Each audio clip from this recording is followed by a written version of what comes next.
konsepto ng demand. Halina't manood at matuto sa leksyon ni Batang Guro Chriselle Faith Higayon Reyes.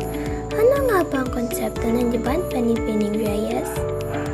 Ang konsepto ng demand ay teka muna, mag-subscribe ka na muna sa YouTube channel na CF Reyes.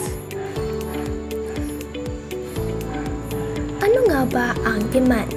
Ang demand ay ang dami ng produkto o serbisyo na nais at kayang bilhin ng mga mamimili sa iba't ibang presyo sa isang takdang panahon. At tinatawag na quantity demanded ang dami na gustong bilhin ng isang mamimili sa isang partikular na presyo. Meron ring batas ang demand at ang batas na ito ay ang magkasalungat na ugnayan ng demand at presyo.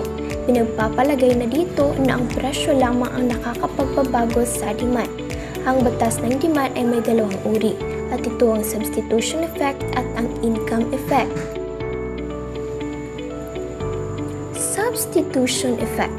Kapag tumaas ang presyo nito kumpara sa iba pang mga substitute goods o mga kapalit na produkto kung saan mas pinipili ng mga mamimili na pumili ng mas murang alternatibo sa halip ang mahal na produkto.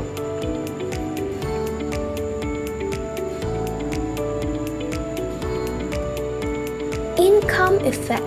Tumutukoy sa pagpapabago ng demand ukol sa produkto o serbisyo na maaring sanhi ng pagbabago ng kakayahan sa pagbili ng isang consumer dulot ng pagbabago sa kanyang pinansyal na estado.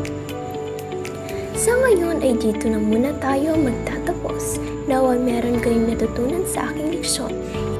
Ito ang inyong Batang Guro sa Araling Panlipunan, Chriselle Faith Higayon Reyes. Hanggang sa muli!